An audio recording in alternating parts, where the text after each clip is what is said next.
Thank you. That wasn't on my. So anyway, I will turn it over to them and we'll hopefully get the recording going. Thank you. Oh, and the handout that's in the back was actually sent from the speaker last week, so it doesn't necessarily pertain to now, but we got it during the week. So just some links and things is what that is. All right. Can everyone hear me? Yeah. My name is Lisa Masri, and thank you for inviting me to be here today. I'm originally from Iowa, and then I went to the Middle East for college or parts of college and met my now husband there and fell madly in love and then moved there. And I lived there for about 14 years in Palestine until we made a big US move 4 years ago. So we're trying US living now. Yeah, I've been part of Madison-Rafah Sister City Project for about 2 years now, and they have been working for a very long time, for about 20 years here in Madison. So I'll talk a little bit about the history, and then we'll talk about what we're doing and how you can be involved in that. And then we also have Stephanie. Yeah, I'm Stephanie Raymer, and I'm with the Madison Mennonite Church and also our local chapter of Mennonite Action. I was here maybe 3 or 4 weeks ago to speak with you with a couple others from my group, and I'll be talking today a little bit more about actions that churches can take, things that we've been doing, things Mennonite Action nationally has been doing, and then some other ideas. So I look forward to being with you again today.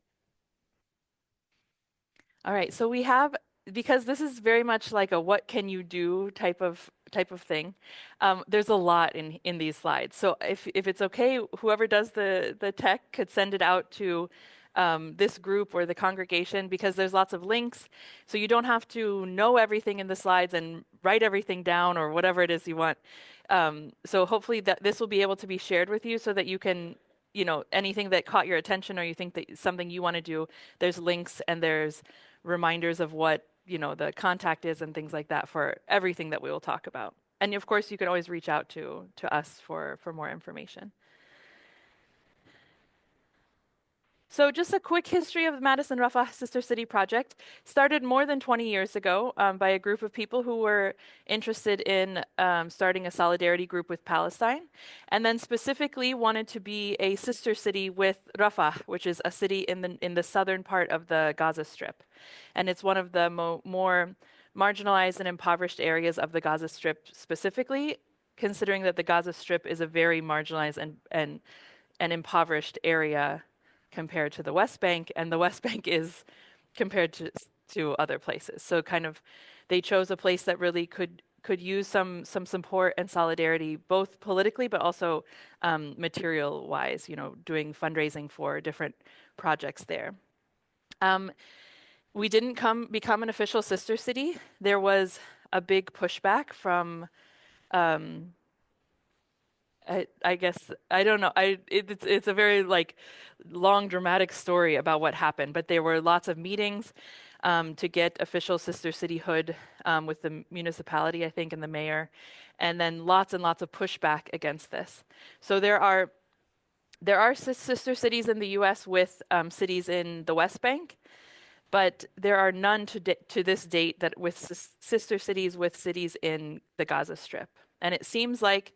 Um, if someone has time and wants to have coffee with the older members of our group, they could definitely hear the whole story of what happened. But it seems like, at least at that time, there was a very organized effort to make sure this didn't happen. So lots of pressure on the people who make the decision of whether you become an official sister city or not, against sister cities happening with cities in Gaza specifically, and then less pressure for the West Bank. But and now over the past 5 years, I think, or so, the group has come back again to deciding, okay, maybe the political environment has changed a little bit. Should we try again?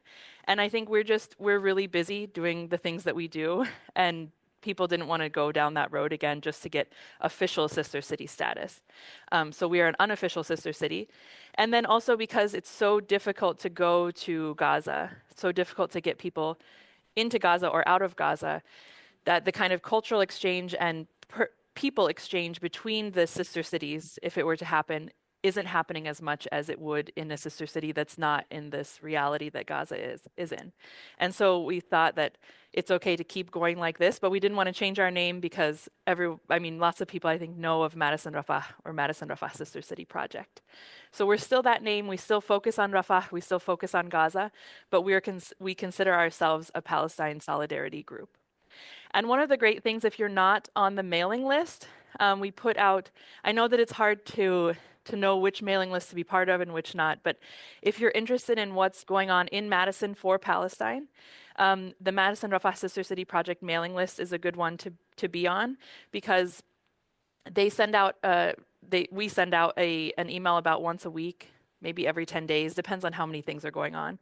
And it just kind of has a list of everything that's going on in Madison, of other different groups. We try and gather information about all the different groups, what they're doing, and then also webinars that you can attend, or calls to action. So sign this petition or call your representative, and then educational things as well. So it's a really great way, it's a really great first step into at least having the information every week in front of you of what's happening this week or over the next month. You can get it on your calendars and try to come to some things. And then we kind of have an event every season. So our upcoming event is in the spring. It used to be a Rachel Corrie memorial event. Rachel Corrie is was an American 22-year-old, I think, or 21-year-old who was working with a solidarity organization in Gaza. And so she was directly confronting the Israeli military when they would come to demolish homes or try to demolish water sources and things like that. And she was killed by an Israeli bulldozer in 2002, I think. And so we've had her parents. She's from I think Olympia, Washington. Her parents started the Rachel Corrie Foundation and have been very active. So they kind of took this intense tragedy that happened to their daughter and said that Rachel would not want us to push away from this idea. We want to continue the work that she has been doing. So they're a solidarity organization in the state of Washington. And because she was killed in Rafah, we have been doing a Rachel Corrie commemoration event every spring. This spring, in the past year and a half, considering everything that's been going on and the intensity of what's happening, we didn't feel too comfortable naming it after just one person, especially a white American person who got killed, considering how many thousands of people have been killed. So we're still doing the same event. It's educational, it's fundraising, and it's kind of community building. And we're still looking for a place and a date, but we'll let you know when that's going to happen. We have a bike ride for Palestine. That's a fundraiser for Mecca, which is the Middle East Children's Alliance, in July. And that's fun. You don't have to ride your bike. You can decide, but it's a fun event. And then our olive harvest event in the fall is also more of a cultural event, talking about the cultural aspects of Palestine. In the winter, we go to the Fair Trade Fest and do some selling of things that come from Palestine. Okay, so that's just about the organization that I'm coming from. And now we're going to go into what you can do. So I want to talk about individual things you can do first, and then we'll go on to kind of collective things, organizations and activities that you can be part of. My first point there is to pray. And I think that we often forget, maybe you don't forget about this, but when we're thinking about, okay, what can we do about this social justice issue, we think of all the actions we can do. And I think that prayer is powerful. I also think that the Palestinians, as a very religious community generally, majority Muslim, but also Christian and Jewish, they're a very religious community. And to know that people are praying for them is very, very important and is very impactful for them. So when someone says, I'm praying for you, I'm praying for what? I'm praying for a solution to this issue. I'm praying for justice in Palestine. It's a really important thing and meaningful to Palestinians. And I think it's easy to say, I'm going to pray for peace and talking about peace and focus on peace. And I think also lots of times when we come from a faith-based background, thinking of peace is kind of natural. And peace, of course, is what we want in the end. But I want to make the point that we want justice that justice comes first, and with justice comes peace. Because I think people have thought about the Israeli-Palestinian issue a lot as a conflict, which is why my first slide had someone with a sign that said, "This is not a conflict, this is a genocide." And so why can't we just get along? Or I hope these two people can start to get along. And I think we need to distance our thinking, or go away from that path of thinking, and realize that this is a social justice issue, that the Palestinians are being disenfranchised by a settler colonial state. And so they're the indigenous population, and we don't talk about it as much. We've talked about it, I think, in the past as a conflict, and we hope that these two people can come to a solution. And there's, two people who are living on the same land, and I hope that that's the case. And I do believe that Palestinians and Israelis can come to a solution where we all do live together. But justice for the Palestinians has to come first. So lots of people are asking me, what will it take for the Palestinians to make peace with Israel? And I'm saying this is not the question. The question is, what will it take for Israel to stop the occupation in Palestine and to stop the now is it genocide in Palestine? That's the question we should ask, and that's the first thing. So we pray for justice and peace is what I want to say. And then we can talk to people about Palestine. So, I think we shouldn't downplay our influence on the people directly in our lives. So if someone it's hard to bring it up maybe sometimes in everyday life, but if it does get brought up, to say something about what's happening in Palestine, to let people know that, what your position is, to educate people who don't know anything. Recommend a book. Madison-Rafah has a project called Read Palestine that I'm a part of, and I think a book is always a great way to get the conversation started with someone. So if you have like a family book club, I can give you suggestions of which books to read, and that kind of gets the conversation started. And I wouldn't shy away from, pushing people to think about this and in your lives and in your social circles. We'll talk a little bit about the boycott, divestment, and sanctions movement, BDS. But this is something, an individual part of that. So boycotting goods that come from companies that are profiting from what's happening in Palestine. Divesting would be deciding not to invest in these same companies. And so you can do this in your personal investments. It's not always easy because, like my mom, for example, talked to their financial advisor, and she said, we would like to take our investments out of and the American Friends Service Committee, the Quakers, they have a very long, extensive list of the companies that are complicit. So she just gave them the list, the financial advisor, and she said, can you please take our investments out of that? And their response was very bureaucratic and, well, everything is in a mutual fund and we can't really do that, et cetera, et cetera. And we've seen that lots of people have that response. We've been working on with UW, or trying to pressure UW to consider doing this for the retirement fund for everyone who works at UW. And we get the same thing. It's all in mutual funds. We can't even decide which thing is invested in and which is not. And also we wouldn't be able to make decisions that are against your financial interests. Like what if that company we're investing in makes you lots of money and this other one doesn't? So it's not going to be just a switch off of your investments, but it's a good thing to start. And other people have had better success. So they've gone to their financial advisor and they said, yes, I can do that. And they did it for them. So I think it's a conversation to start, to say that, I don't want even if we're not buying products, if you have investments, then those investments are still, your money is still going to complicit companies. And lots of times we don't know what we're invested in. So it's a really important thing to think about, and then to take steps towards divesting your personal investments. Education is always good. So these are some adult books to read. These are just a few that I put up there to have a nice, colorful slide. I really recommend They Called Me a Lioness. If you're not even if you're new to the subject, because I'm not new to the subject, and I know the ins and outs of the occupation of the West Bank, and I know what's happening in Gaza very well.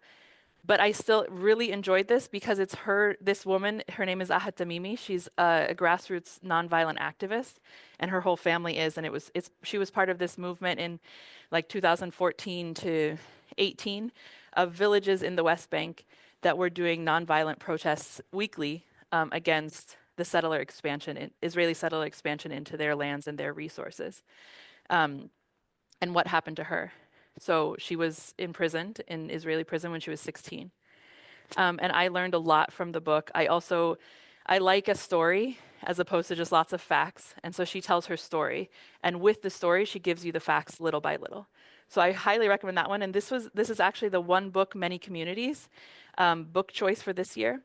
So Madison-Rafah and Read Palestine, we're working with, oh, now I'm not going to remember the acronym, WILF, Women for something. I'll look up the acronym. There's another group here that already has a book club, and they've chosen this as their book, and we're kind of supporting them to do this as their book club this year. So I can get you the resources to sign up for that. You can come to it. It's all virtual, so you can come to it virtually.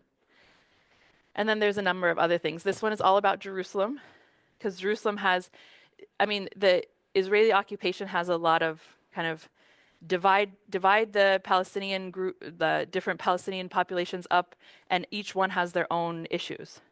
And so make the occupation kind of scattered in a way that people can't come together against one thing, because the issues in Jerusalem are much different than the issues for someone living in the West Bank, much different than for someone living in Gaza. The actual communication is hard because people have a hard time getting physically to see each other.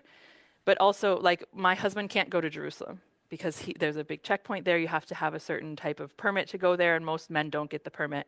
And for a while, lots of people, Palestinians in general, didn't get this permit. And so kind of dividing people up and making the reality completely different or the types of injustices different from one to the other is kind of a tactic that Israel uses. These are both historical. This is about the Nakba, which is in 1948 when people were expelled. These are stories from young writers in Gaza. I also found that one very powerful. They're stories. Some of them are fiction, some of them are nonfiction, but it really gives you an idea, like a view into the psyche of young people in Gaza, I think. It's from 2009. The 100 Years' War on Palestine is the one that everyone recommends. I found it to be a lot of facts, and I'm a story person, like I said. I didn't get very far through it, so. But if you like facts, you like history, you like Peace Accords and all the things, definitely read that one. It's a very good, very well-researched book. And there's 112 titles that I put a link to down here. Books for children. So read books to your kids. Read Palestine has done a lot of reading books about Palestinians to kids, and we've donated lots of books to schools in Madison or in Dane County. Children really, like, you think, oh, but there's violence there. We shouldn't talk about it with kids. Kids can handle lots of nuance in different ways. And all of these books, none of them show anything graphic. None of them talk about anything in a very graphic way.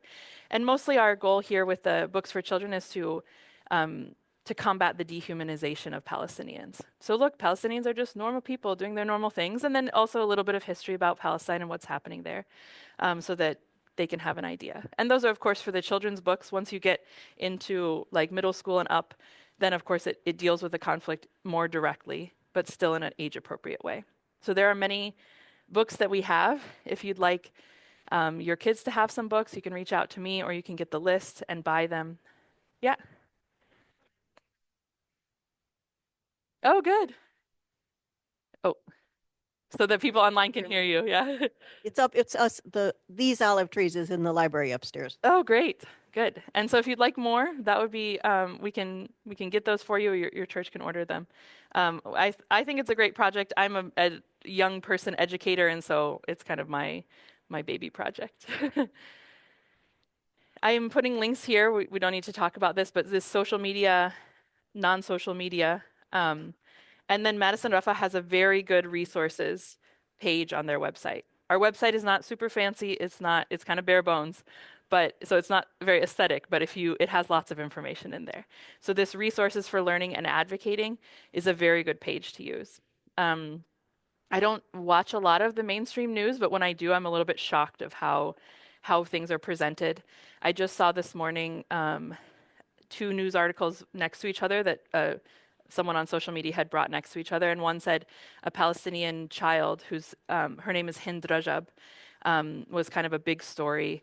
She's 6 years old and died in a horrific way in Gaza. And she was on the phone with the rescue team. So they have a recording of her conversation with them. It's a really heart-wrenching story. But the headline was 6-year-old child in Gaza dies. And then the headline for, I think there were 2 children, Israeli hostages.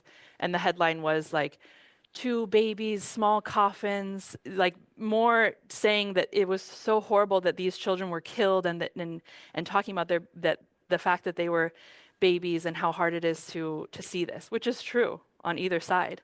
But why say a 6-year-old Palestinian killed, done, and then have a different type of headline for Israelis? So that's why I think it's really important what news we see, because even if we're still getting the facts, the way we get it, I think subconsciously affects us a lot, and it really frames the way we think about things. And so it's good for even to follow media that calls that out. So this social media account that I'm following is one that takes these 2 pieces of news and always puts them next to each other. That's what they do. They go and look for the news headlines, or they say this happened in Palestine, and they see how many news outlets reported on it, and they say none of them did, or only one did, and they reported on it in this way. So even getting that kind of critical view of our news is really important. These are some people. Bisan is a young woman from Gaza who does a great, I don't know if you're on social media, but she does great kind of journalistic reporting, but also she's a social media influencer, and I love her personality. I think she posts almost daily. She goes around Gaza, she films things that are happening, she interviews people, she talks about her own situation in Gaza, and she's been doing this from before last year, October of last year. So she kind of switched her focus, of course, in the past year, but she's great. Wizard Bisan, if you are on Instagram, or she probably has a Facebook too. Contact your representatives. This is just information here. I feel a little bit apathetic towards doing this, because we've done so much pressure on at least our senators and our representatives here in the past year and a half, and have seen very little movement on anyone who wasn't already on one, someone who said, I'm pro-Israel, or we have this ironclad support for Israel. And we didn't see very much movement at all, even though the last year and a half was so atrocious and so much different than anything we've ever seen before. So if they could be okay with the kind of occupation light of before, then we felt like, of course, you wouldn't still be okay with things. And then who knows whether they're personally okay with it or not, but we didn't see any political movement. But I don't think that we should stop doing it, is the thing. We don't always see, I was just talking to Stephanie, that we don't always see the impact of what we're doing, which makes it hard to keep doing things for the Palestinian liberation. But there is an impact. There has to be an impact, even just putting that energy out into the world. So I've called Tammy Baldwin and Ron Johnson many, many, many times. My son even has Ron Johnson's voicemail recording memorized. He'll be like, I heard him playing in his room, and he was like, "Hello, you've reached Senator Ron Johnson. Please leave a message." And I was like, wow, because I just have it on, dial. He's in the car with me, and I'm like, "Hi, this is Lisa Masri again, your constituent, reminding you that." So it's something to do, definitely. I'm not the best person on this. I'm not on our contact your representatives team at Madison-Rafah, if you can tell. And then I put some QR codes to what to donate to. It's hard to know, where is best to put your money if you want to donate. Madison-Rafah donates a lot to Middle East Children's Alliance, and we fundraise for them. They're a very good organization on the ground in Gaza, they respond to the situation. So in quote unquote normal times, they were doing lots of things related to education and psychosocial support for children. In the past year and a half, they've been doing lots of meals and, kind of actual, in-kind donations of blankets and tents and that kind of thing, keeping things alive. The Gaza Mutual Aid Collective, U.S. Campaign for Palestinian Rights, is something you can support here in the U.S. to pressure, our government to be better. And sponsoring the planting of an olive tree in the West Bank is a really great one. And it's something you can give to someone as for a birthday present. You get a little certificate that has their name on it. You've donated or you've planted an olive tree in the West Bank in Masafariata, where Cassandra often goes and spends a lot of time there. So I'm sure she talked about what's happening there. So that's a very effective thing that can happen, because the more people are rooted in the land, the easier it is for them to stay there, and also to prove to Israel that this is their land and this is their livelihood. BDS seems to be the path that organizations who have been active in this regard especially for the past year and a half, but for a long time, they're kind of taking this BDS path, which is boycott, divestment, and sanctions, which is the same type of pressure that was put on South Africa to end apartheid there. So I think lots of groups have decided. We went and we did protests, and we stood on the street in the cold with signs all last year. We called our representatives every single day. We haven't seen any change.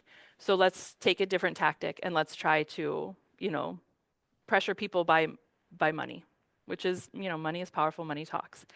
And seeing that seeing the effect it had in in South Africa, also thinking that it could have the same effect. Of course, now we're in a different era, and I think that, like we said with the mutual funds, everything's all tied up in everything else. A little bit the same with companies. Everything, you find out that if PepsiCo is on the list, PepsiCo has so many products and owns so many things, and the changing of ownership happens so quickly and stuff. So it's not I wouldn't say that it's an easy, okay, I'm going to get a list of 10 things to boycott and I'm going to go that way. But it's a very important thing to start to do. And so even just starting with, okay, I'm going to find three consumer products that I buy, and I'm going to start to buy the alternative. And then I'm going to talk to my financial advisor about my investments. That's a start. That's a very good start. So here are some things. These are things locally. I went from store to store looking at all the products to see what we have locally. HP is actually something that I've noticed that when I researched the boycott of HP, because HP runs the surveillance systems that Israel is using to surveil Palestinians, which is very intense. And I have been under Israeli surveillance. I probably still am under Israeli surveillance. So anyone who lives there, they know so many things about you in such a kind of creepy way. So, but HP is something that churches, I've noticed when I did research, that churches have taken an initiative to say officially that we will not buy HP products. We are an HP-free church. So I noticed that HP specifically is something that churches have targeted, saying this is something, we buy tech for our church. We have a printer, we have ink, those kind of things. And it's something that seems to be an action that a church can take towards as part of the BDS movement. Of course, you could do that with any product, but I just noticed that there have been churches who have been doing that with HP. So there's a whole long list. I didn't put the American Friends Service Committee list in here, but I can link it and before they send this out to you. These are just products that I found in local co-ops in, I think, Willie Street Co-op and at Woodman's. And we are boycotting. I know that lots of people say, well, why would you can't just boycott everything that's Israeli. And previously to the past year and a half, the boycott movement was focused on Israeli companies that are functioning in the West Bank. So functioning on land that should be Palestinian land, but because of this settler expansion practices of Israel, that they're using that land to produce whatever, even if it's just a factory that produces Coca-Cola, for example. And now I think since the past year and a half, seeing how much the Israeli government and the Israeli military overall as itself is inflicting great harm on the Palestinians, the BDS movement has now kind of said that any Israeli product is open to boycott to pressure Israel as a nation state to stop these practices. So, and you can get lots of information about each one. So, of course, the companies that are using land in the West Bank, in Palestine, for their profit are the ones that are the biggest target. And then, of course, those that contribute to the occupation practices. So Chevron and BP oil are also big ones to, we don't have Chevron gas stations here, but BP has been providing gas and natural gas and petroleum to the Israeli army specifically. So things that contribute to the Israeli military are things to boycott, and then also specifically things that are using Palestinian land or resources. Yeah.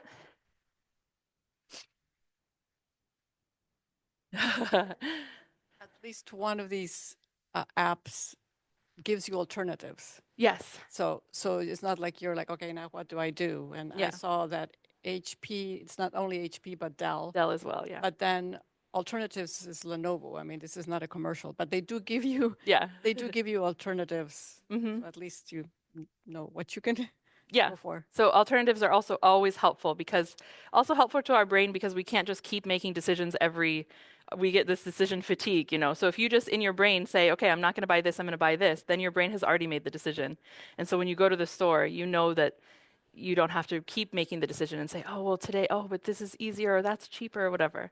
So it is good to research the alternatives, and lots of these BDS resources, they will give you the alternative. And there's apps that you can download on your phone and then scan barcodes. So if that's something that you felt like would work for you, that's another way to do it. So that is our individual section, and then we'll go to collective. What questions do you have about any of what I just said, or anything at all? Yeah. Oh, but she needs the mic.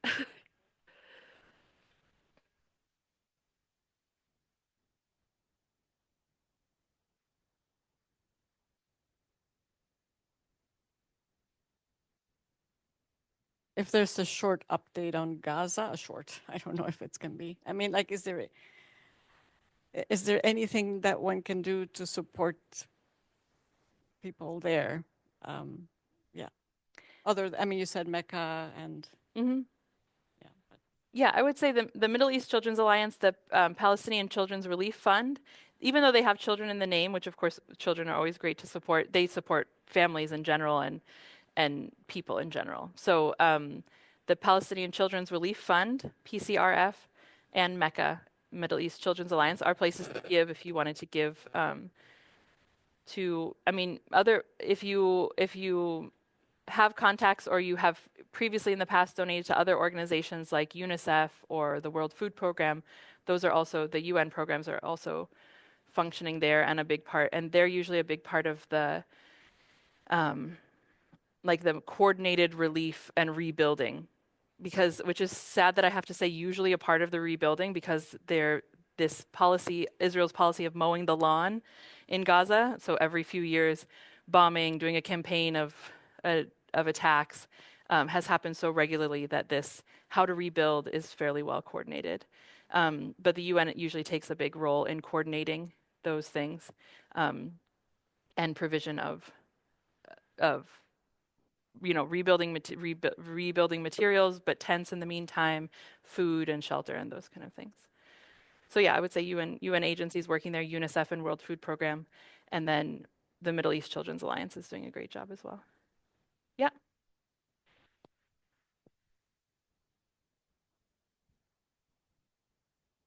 This is not necessarily commenting on what you presented, but I would like your reaction. It seems to me that one factor is quite different today from when the apartheid situation in South Africa took place, and that is right now what's being presented here. We are here in Madison in the United States, and Palestine and Israel are in their locations. But what I've seen more recently, and maybe it's just observation or the news reporting, more dual national nationality. And we find Israelis. The first time I noticed it, Israeli U.S. citizenship with the person serving in the Israeli military. I'm not sure how widespread that is, but doesn't this complicate things? And we see this also, U.S. Ukraine dual citizenship, U.S. Russian dual citizenship, U.S. Palestinian dual citizenship. So doesn't that complicate these things? And how do we go about that? Because it seems to me it's a little more of a minefield than it used to be. Yeah, that's a good point. I don't know. I don't have a lot of information about what legal wise what it means to be a dual citizen, in terms of. But I do know that well, so I'll tell you the things I know, and then you go from there. So one thing I do know is that it's very easy for an American citizen who's a Jewish person to become an Israeli citizen. So you either through marriage, or through other like work and other things, just the same way a person would become an American citizen. But if you serve in the army, then you can also become an Israeli citizen, which is, it, I mean, it shows that in itself is a very apartheid situation, because like if I had married an Israeli citizen, I could easily have been an Israeli citizen 15 years ago. And I married a Palestinian citizen, and my husband is not given the right to pass his citizenship on to me. And that makes it, and then also my visa while we were living there is an Israeli visa. So Palestinians don't have, even though I wasn't living in Israel, Palestinians don't have any control over their immigration. And so my visa was rejected once just because someone with an agenda against an anti-Palestinian racist agenda came into power over, or, got the position that decides on the visas. So my visa was rejected for no reason, and then I was living there illegally. So it shows that how unequal it is, that a Palestinian person cannot pass on their citizenship to their spouse or their kids if if their kids were born in another country. And an Israeli person, you don't even have to have those criteria that we have, in the U.S. You can just serve in the army and then become an Israeli citizen if you're Jewish.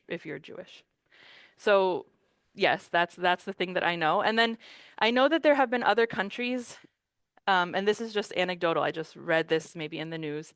Other countries who have, so like for example, France has laws. They're saying certain things are war crimes, and if they have evidence that a French Israeli citizen or a French citizen who is participating in the Israeli army, whether they're an Israeli citizen or not, that they could be persecuted if they came back to France, persecuted for those war crimes because they're a French citizen as well. So I think that's a possibility if there's political will to do that. I think the problem more is the lack of political will to do anything about it. Yeah, and so I don't have lots more information about this dual citizenship, but that's what I do know. I want to make sure you have time to talk to it. The only reason I brought it up is that sometimes it brings up then dual, adhering from the viewpoints of more than one country, and it can be complicating in what's being presented here. Mm-hmm. Yeah. And I think independent of who your citizens are, the American government or, any government can take stance against we can say we want to put an arms embargo on Israel because they're doing things that are not in line with our values or our principles, independent of if we have a whole huge population of Israeli American citizens. Just like they can put policies against Palestinians in place, even though there are a huge population of Palestinian Americans. So that's what I know. So I want to pass it on to Stephanie, but I did just put kind of a smattering of groups that we have here in Madison that you could get involved in. Jewish Voices for Peace generally have mainly Jewish people who are coming together, but they accept anybody who wants to work with them. Students for Justice in Palestine at UW-Madison is a very strong group and great to support the students in what they do. We try as Madison-Rafah if they need something, even if it's material things, they want to do an educational activity and they need someone to bring food to it, we try and help out in that way. So it's great to support the students. Read Palestine and Madison-Rafah are the ones that I've talked about. Code Pink is a national organization, and there's a Madison chapter, and they really focus on direct action. So if you wanted to stand outside somewhere where Tammy Baldwin is talking or Ron Johnson is talking and remind them of what's going on and, things more directly like bird dogging and being, let's say, protest presence at different places. Code Pink kind of does that. World Beyond War is a great organization that focuses on a world without war. So they're a peace organization, anti-war organization. And of course, they focused a lot on Palestine in the past year and a half. These are two artistic, like in not organizations, but informal groups. Andalib Cartonera makes handmade books out of recycled cardboard, and the Andalib one, it's kind of an idea that came from Latin America, and there are cartoneras, these informal cardboard presses all over the world. The one that we've made in Madison is specifically for Palestinian liberation, so we publish lots of things about Palestine. So you can come to one of our workshops and make a book, take it home with you, or display it somewhere. It's a really great one. And the tatriz circle, tatriz is cross stitch, is traditional Palestinian cross stitch. So there's an informal group of people that gets together, I think once a week, and they learn Palestinian cross stitch. They do it. The ones who already know, they work on their projects and they talk about things. So if you like cross stitch and wanted to learn Palestinian traditional cross stitch, which is very intricate, as you can see, that's a great group to get involved in, and you can just let me know. They don't have an Instagram or anything, but they just tell kind of word of mouth. All right, Stephanie, I talked a lot. So Stephanie's going to talk about Mennonite Action. It's also interesting, Lisa, I didn't want to cut into you. So I was here a few weeks ago to talk about Mennonite Action. For those of you who were not here, it's a national organization. It was started in November of 2023 after the October 7th attack. And basically coming together, some young political organizers saying, where is the faith voice speaking out? And basically rallying the Mennonite church on let's take our organizing skills and how can we be a public witness of faith speaking out against what's going on. I guess I get to go to the next slide. So we have a local chapter here through my church, Madison Mennonite Church, along with some representatives from Orchard Ridge United Church of Christ and the Friends Quaker meeting, as well as Cassandra Dixon, who was here last week to speak with you. So some of the things that we have done, contacting our legislators individually and through worship, prayer, protest services at Tammy Baldwin's office. We write letters to the editor. One of our members, Denny Weaver, is quite prolific, and he's published about once a month in the paper, and would encourage others of you to be publicly witnessing in that way as well.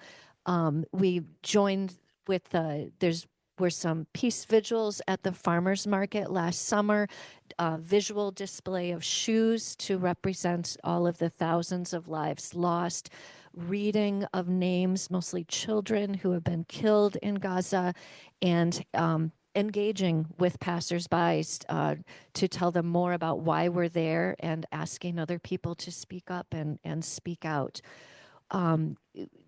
We're learning more about the Friends Committee on National Legislation, and 3 of our members just joined one of their Zoom lobby meetings with Tammy Baldwin's Washington staff. That was very powerful, and I look forward to a growing relationship with them.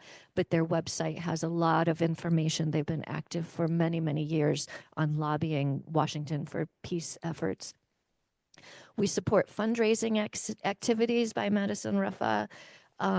We are publicizing events from other groups as we become aware of them, feeling like there's a lot of individual things going on. So how can we build relationship and amplify each other's voices? We are building an interfaith coalition. Like I said, we have members from several different churches. We're here speaking to you. We're hoping for more engagement across the faith community in Madison and beyond. And there is a new podcast, Mennonite Action has put that together, called Frontlight. So you can learn more there. There are 2 episodes in. So I reached out to some of the leaders of other Mennonite Action chapters to say, hey, what are you all doing? And I'm not going to read through all of these, but doing a lot of teach-ins, working on learning anti-Semitism versus anti-Zionism, learning more about Christian nationalism and how we can be an alternate Christian voice to what we're hearing in the culture at large in this country. Forming interfaith coalition with other Palestinian advocacy groups. There's been fundraising. I have links here to Sabeel and Fasna, which are Palestinian Christian organizations, and they have a lot of advocacy ideas on their website. There's prayer circles. There's Zoom educational seminars, so definitely good resource there. And holding potlucks, sharing prayer services of lament. All of these things are ideas I'm throwing out that you can do. You know, we as individual congregations can take these ideas and think about what could our group do. Additional ideas, much like we're doing locally, supporting events put on by others.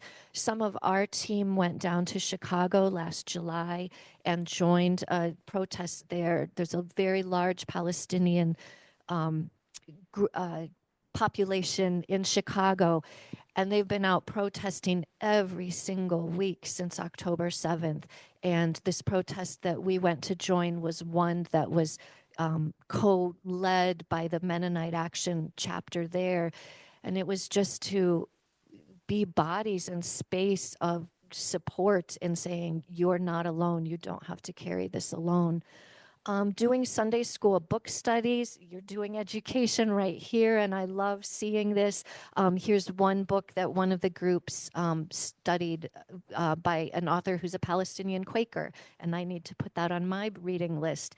And then, of course, more potlucks. Food is always a gathering. So learning more about BDS, like Lisa had spoke about. So some additional ideas for churches would be reading, watching films. Does Madison-Rafah have a list of films, TV shows on the resource? So another great idea. I know I watched one, was it called The Present or The Gift? It was a very short film, very powerful, and gives you a glimpse as to what day-to-day life in an occupied West Bank looks like. A man trying to buy a birthday present for his wife, and all just how much that takes in a given day to try to get from here to there to secure something lovely for his wife. You can sign up for the American Friends Service Committee, another offshoot from the Quakers. They have an action hour for Palestine every Friday. The link is here. You can sponsor and host speakers and invite others like you did with Masri-Rahab last year. I came here and was blown away to see what a large crowd there was, and he was such an engaging speaker. So perhaps there's opportunity to do more of that. And then again, looking into the not only personally investments, where is the church invested? This may be bigger than any one congregation, but really challenging, you know, where is our church putting their investments? And then real quick, our local group is planning a public action on April 12th. We are looking, National Mennonite Action is looking for 40 different actions across the US over the next couple months on the theme of God's love knows no boundary or knows no borders. And this is really wanting to have a faith public presence around this theme, not only thinking about our brothers and sisters in Palestine, but thinking about immigration, a way to speak out about mass deportations. And what we are looking at is something at the farmers market, a singing and prayerful witness. So if that's something that is of interest, we are hoping others will join us. Come up to me and find out who is my best contact here that we can give you more details and work with you. That's the last of my slides. So Lisa and I are welcome. We've got about 5 minutes for questions.